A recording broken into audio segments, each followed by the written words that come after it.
이 시간은 핵심 암기사항 151번 정비구역 등의 해제 의무입니다. 자, 정비구역 해제가 의무가 있고요. 해제해야 한다. 재량이 있습니다. 해제할 수 있다 하는데요. 저 해제해야 한다 이렇게 됐어요. 몇 년 확정 기간이 나오죠. 2년, 3년, 5년. 자, 요 기간 내에 어떤 일을 하지 않더라. 어떤 일을 하지 않으니까 해제해야 한다. 뭐 추진위원회가 조합설립 인가 신청하지 않더라. 조합이 사업시에 인가 신청하지 않더라. 일을 하지 않으면 해제해야 한다. 그 다음에 해제할 수 있다는요. 여러분의 과도한 부담이 예상되면 해제할 수 있습니다. 추진사항 보니까 도저히 목적 달성 못할 것 같아요. 목적 달성을 못할 것 같아요. 그럼 해제할 수 있습니다. 30% 이상의 해제를 요청합니다. 그럼 해제할 수 있죠. 주관検사에서 10년 지났고요. 과반수 동의면 해제할 수 있습니다. 그러니까 자, 동의 요건 보이면 2분의 1에서 3분의 2. 자, 과반수 조합이나 추진이 구성될 때 이런 동의 나오면 해제할 수 있다. 그 다음에 과도한 부담이 예상되더라. 목적 달성 못하더라. 그러면 해제할 수 있다. 이렇게 됐습니다. 그럼 우리가 시험 공부해야 될 것은 여기죠. 객관식 문제를 이렇게 보시면 돼요. 자, 해제 의무만 찾을 줄 아는데요. 해제 의무입니다. 자, 여러분 추진위원회라는 단어가 보이면 몇 년? 2년. 그러니까 그 문장 속에 추진위원회가 보이면 2년 내에 뭘 안 했다 그래요. 그럼 해제해야 한다. 추진위원회가 안 보이면 안 보이니까 한참 늘어났죠. 몇 년? 3년. 2 더하기 3은 5년. 언제? 토지 등 소유자가 시행할 때 무엇을? 재개발 사업을. 자, 다시 보세요. 추진위원회 보이면 몇 년? 2년. 얘가 뭔 일을 안 한 거예요. 문장 속에 추진이 보이면 2년입니다. 추진이 안 보이면 3년. 토지 등 소유자가 시행하면 5년. 그러니까 해제해야 한다는 문장 찾을 때는 2년, 3년, 5년 차이시고 추진위원회가 뭘 안 했다 그러면 2년. 자, 조합이 뭐 안 했다. 문장 속에 추진이 안 보이면 3년. 토지 소유자가 시행하면 재개발 사업이죠. 그럼 몇 년? 5년 이렇게 차이시고요. 자, 이런 표현 나와요. 추진위원회가 구성되지 않았다. 구성이 안 됐다. 안 보인다. 이렇게 생각하시면 됩니다. 추진이 구성 안 됐다라는 표현하면 안 보인다는 거 이렇게 하시면 하나만 조심하시면 되겠습니다. 자, 정비구역 해제 의무였고 사업 시행 방법 무조건 출제 포인트죠. 주거환경 견사업은 환지 방식, 자력 계량 방식, 수용 방식, 혼용 방식, 관리처분 방식 모두 가능합니다. 그래서 이렇게 가요. 자, 주거환경사업 달동네죠. 그래서 환자 수용해서 혼용이 뭐죠? 둘이 잘 섞였으니까 짬뽕이죠. 짬뽕 먹이면서 관리하는 방식. 달동네 하루 벌어 하루 살잖아요. 노가대 가서 다쳤잖아요. 그래서 환자 수용해서 짬뽕 먹이면서 관리하는 방식. 이렇게 됐네요. 자, 꼭 조심할 게 요 짬뽕은 혼용이 짬뽕입니다. 짬뽕은 달동네에서만 먹어야 됩니다. 달동네. 주거환경사업만. 그 다음에 오피스텔 없는 거 아시겠죠? 주택, 부대설, 복리설.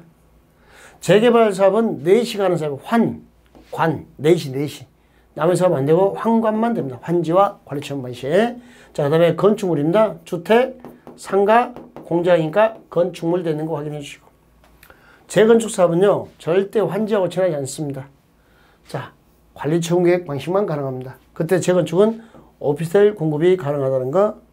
자, 재건축 사업할 때 오피스텔 공급이 가능했죠? 모든 땅이 아니고 상업지역과 준주거지역, 준공업이 아니라 준주거예요. 그래서 상준이 그럽니다. 자, 오피스텔 면적의 몇 프로까지? 30% 해야 되더라. 오피스텔은 전체 건축 면적의 몇 프로예요? 30%. 그러니까 상준이가 재건축할 때 좋아했던 게 오삼불고기입니다. 재건축할 때는 오삼불고기를 먹어야 되고 오피스텔 30%. 달동네에서는 짬뽕. 여기 짬뽕 안 되는 거 시험지에 나오니까 이렇게 기억하시면 되겠습니다. 자, 주거환경 견사업 환자 수용해서 짬뽕 먹으면서 관리하는 방식 이렇게 기억하시고 재개발 사업은 환지와 관리처분 방식. 재건축은요 관리처분 방식만 됩니다. 네, 오피스텔 공급한다는 거 꼭 기억하시고 오삼불고기죠. 오피스텔 30%까지 가능합니다. 단 상업지역과 준주거지에서. 그러니까 상준이가 재건축할 때 오삼불고기를 좋아했습니다. 이렇게 기억하시면 되겠습니다. 자, 정비사업 시행자 들어갈게요. 정비사업 시행자는 자, 여기에 주거환경 사업이 중요하죠. 주거환경 사업은 수용 방식, 환지 방식, 관리처분 방식, 전면 철거 방식이죠. 전면 철거 방식. 그 다음에 뭐 또 있어요? 자, 자력계량 방식도 있죠. 자력계량 방식은 시장군수나 주택공사 등만 할 수 있고 전면 철거 방식에서 이제 동의 요건이 좀 복잡해집니다. 주관경 개선사업은 전면 철거 방식으로서 광급공사입니다. 그러니까 시장 군수가 사업을 하거나 LH공사, 주택공사 등이 사업을 하도록 됐습니다. 그때 시장 군수 등이 직접 사업을 시행하려고 합니다. 아니면 LH공사를 지정해서 시행하려고 합니다.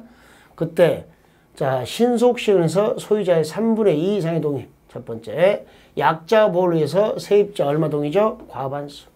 근데 세입자 세대수가 통일 소유자의 얼마 이하면 2분의 1 이하면 세입자 과반수를 생략할 수 있습니다. 왜냐면 달동네는 8, 90%가 세입자죠. 근데 세입자가 50%, 2분의 1 이하, 50% 이하면 먹고 살만 하다 이렇게 보시면 되거든요.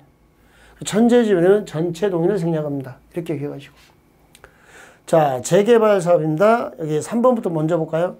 재개발 사업과 재건축 사업은요, 조합이 시행하거나 조합원 과반수 동의를 얻어서 조합이 시행하거나 조합원 과반수 동의를 받아서 시장군수 등 주택공사, 건설업자, 등록사업자와 공동으로 시행할 수 있습니다. 이때 신탁업자와 한국부동산원은 재개발 사업만 가능하고 이들은 재건축은 못합니다. 그래서 이렇게 이야기하죠. 신한은행은 재건축에는 용지하지 않습니다. 그러니까 재개발 그러면요, 사업 시행자가 조합이 하거나 조합 또는 시장군수, 주택공사, 건설업자, 등록사업자, 신탁업자, 한국감정원. 재건축은요, 조합이 하거나 재건축은 과반수를 받아서 시장군수, 주택공사, 건설업자, 등록사업자 이렇게 신탁업자, 한국부동산은 안 된다는 거죠. 그럼 이걸 빼고 이야기하면 공통점만 따지면 똑같죠. 재개발 사업과 재건축 사업은 조합이 하거나 조합이 과반수를 받아서 시장군수, 주택공사, 건설업자, 등록사업자가 공동할 수 있다. 그럼 맞는 거죠. 재개발과 재건축을 이렇게 묶어서 이야기하면. 그때 이제 신한은행이 나오면 재개발이 된다라는 거 알아두시면. 재건축에는 이 두 단어 나오면 틀린 문자. 자, 그 다음에 재개발 사업을 토지 등 소유자가 할 수 있어요. 몇 인 미만이면 20인. 뭐 없이, 조합 없이.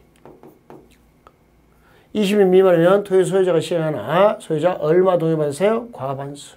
시장군수, 주택공사, 건설업자, 등록사업자, 신탁업자, 한국부동산원, 신한은행은 재개발만 융자한다라는 거 알아두시면 되겠습니다. 주관개사업은요, 전면 철거 때 소유자 3분의 2, 세입자 과반수 동의입니다. 세입자 세대수가 통일 소유자의 2분의 1이 하면 과반수 동의를 생략할 수 있다. 천재지변이면 전체 동의를 생략할 수 있다. 이렇게 하시면 되겠고요. 자, 정비사업 조합 설립 인가입니다. 시장, 군수 등의 인가를 받도록 되어 있습니다. 자, 재개발 사업은 1, 2, 3, 4. 소유자의 4분의 3, 면적의 2분의 1, 변경은 3분의 2. 변경은 3분의 2. 자, 항상 소유자의 4분의 3으로 출발합니다. 재건축 사업을 주택단지 안에서 합니다. 각 동별로 과반수. 전체 소유자의 4분의 3, 면적의 4분의 3, 변경은 3분의 2. 주택단지 밖에서 합니다. 소유자의 얼마? 4분의 3, 면적의 3분의 2. 이렇게. 자, 재개발 1, 2, 3, 4. 소유자의 4분의 3, 면적의 2분의 1, 변경은 3분의 2. 재건축, 주택단지 안에서 각 동별로 낙제점수 과반수. 전체 평균 4분의 3, 4분의 3. 변경은 3분의 2. 주택단지 외에서 소유자의 얼마요? 4분의 3, 면적이 얼마? 3분의 2 하고 되어 있는 거. 자, 그 다음에 우리 사업시행계획, 이걸 건축계획 그럽니다. 사업시행계획에서는 분양 이야기하지 마, 철거 이야기하지 마 그럽니다. 그 다음에 사업시행계획에서 인가받을 때 토지 소유자는 소유자의 4분의 3 면적의 2분의 1 이상의 동의를 받아라. 이렇게 되는 것까지 알아두십시오. 1, 2, 3, 4까지. 사업시행계획, 건축계획에는 분양이나 철거 이런 거 이야기하면 안 되고, 그 다음에 사업시행계획에서 재개발할 때는 임대주택을 이야기하잖아요. 재건축은 임대주택과 친하지 않습니다. 재건축, 임대 안 친한 거. 그러니까 순환정비사업은 사업의 효율성을 위한 거라 주관개선사업, 재개발사업, 재건축사업 다 가능하고, 공법체계 이주대책 나오면 수립 하여야 한다 이렇게 되는 거. 순환정비는 세 가지 사업이 다 됩니다. 효율성 측면이라. 자, 임시 거주시설은요, 싹쓸이 돈 없어 그럽니다. 그러니까 주거환경 개선 사업이나 재개발 사업할 때요. 싹쓸이 돈 없어져. 재건축에 해당 사항이 없죠. 돈 많아. 소유자 또는 세입자에게 해당 정비구역 안팎에 위치한 임대 또는 시설에 임시로 거주하게 하거나 주택자금, 전세자금, 용자알선 등 임시거주에 상하는 조치를 해야 됩니다. 무슨 사업에서요? 자, 주거환경 개선 사업과 재개발 사업에서 그렇습니다. 이때 임시거주시설로 자, 국가나 지자체 것을 사용합니다. 그러면 국가나 지자체 것은 대부료 사용료 면제, 공짜입니다. 그러면 자, 국가나 지자체 것을 사용하니까 국가나 지자체 것을 사용 신청하겠죠. 그럼 국가나 지자체는 이를 거절하지 못합니다. 사용 신청 들으면 단 매매나 제3자에게 매매 계약처 있거나 사용 계획이 확정돼 있거나 제3자에게 사용 허가, 매매 확정 허가면 거절할 수 있습니다. 이럴 때만. 이것 말고는 거절 자체를 못합니다. 신청 들으면. 개인이나 공공단체 것은 손실보상해줘야 되고요. 임시 상가 설치, 재개발 사업이겠죠. 상가 세입자에게 임시 상가를 공급할 수 있습니다. 상가 소유자가 아닙니다. 소유자는 건물주니까 세입자에게 공급할 수 있다. 이렇게 알아두시면 되겠습니다. 잠시 쉬었다 하죠.